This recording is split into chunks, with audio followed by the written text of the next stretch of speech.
In order to understand the full story and struggle of the indigenous peoples of India and Mexico, we must first explore the roots of colonialism and how it has deeply affected the culture and daily lives of previously colonized countries even today. When most people hear the word colonialism, they think of Christopher Columbus sailing across the Atlantic to discover America, but in reality, the concept of colonialism has been around for thousands of years.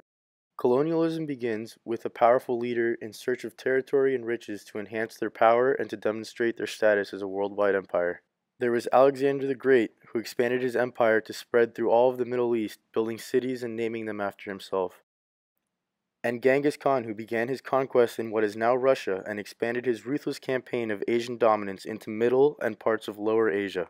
As time progressed into the late 15th century, the empirical desire of world domination sounded a bit too aggressive and selfish to be accepted by the general population. So these clever leaders disguised it by giving other reasons as to their strong presence in these foreign lands. Mexican social scientist Pablo González Casanova explains how the term colony has changed throughout the past centuries, as originally being understood as a territory occupied by immigrants of mother country, but then colony was misunderstood as a territory in which the immigrants dominated the indigenous people. Most empires proclaimed it was to spread religion or to establish port cities as reasoning to conquer foreign territories.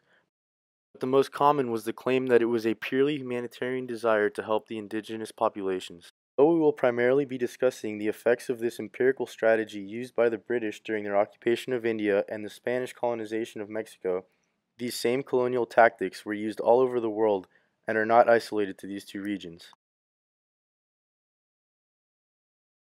The Spanish crown used the money and the influence of the Catholic Church to fund their expeditions to Mexico, claiming that they were spreading the word of God, which few did.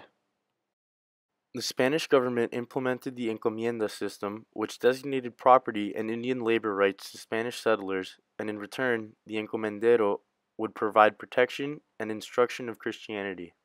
As you can see in this diagram of what a colonial town in New Spain would have looked like, there is a large monastery built in the center of the town, representing the power of religion.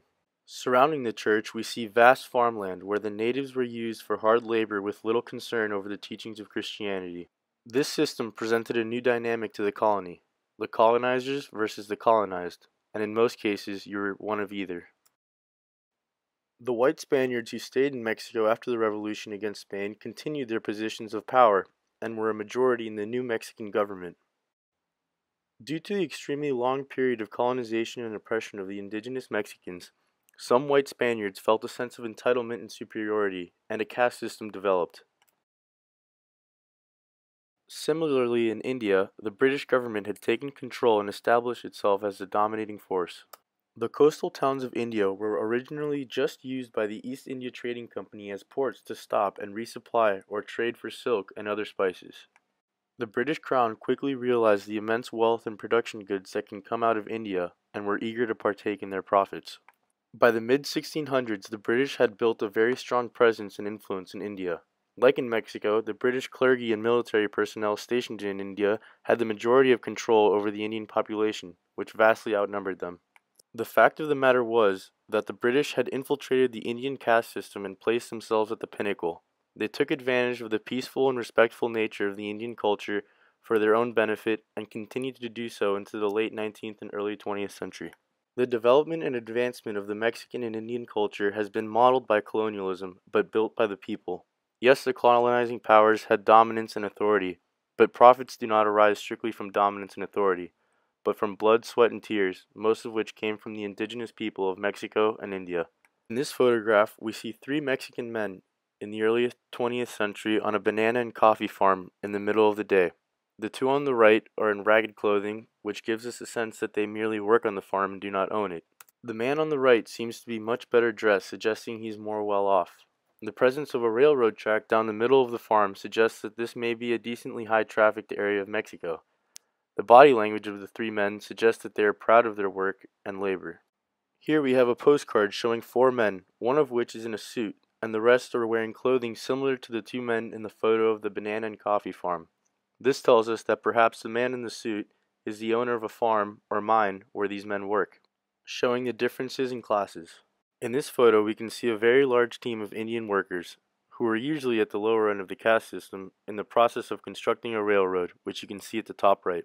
Many of these railroads were implemented by the British government to move cargo and supplies easily, but as you can tell, all of the work was done primarily by the people of India. To the left of the railroad, there's a small village comprised of shacks and small homes. Often, the men who worked on the railroads would set up camp near it in order to maximize their work time. Here, we see a very rocky setting, which appears to be on the side of a cliff. At the top of the cliff, there's a large, luxurious home looking over the valley. As we take a closer look, we see two children in the center of the photograph, one sitting and leaning against a rock in the shade, and the other standing behind, with a large basket next to them. They both appear to be very skinny and wearing rags, indicating they are probably very poor. The basket suggests that they are taking a break from work. After getting knee-deep in what colonialism is really all about, we can examine and conclude that without colonialism, a lot of us would not be in the places that we are. But with it came many atrocities and wrongdoings which can never be fully repented for.